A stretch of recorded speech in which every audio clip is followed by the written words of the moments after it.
ರಾಯಭಾರವೇ ಆಹಾ ಪ್ರೀತಿ ನಿನ್ನಿಂದ ಪ್ರಿಯ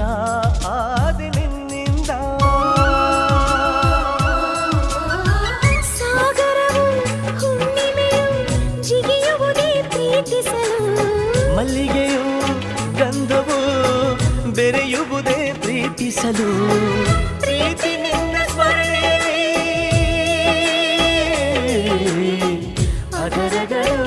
ಅರಳುವುದು ಚುಂಬಿಸುತ್ತ ಪ್ರೀತಿಸಲು ಪ್ರೀತಿ ನೀನಿಲ್ಲದೆ ನಾನು ಹೇಗಿರಲಿ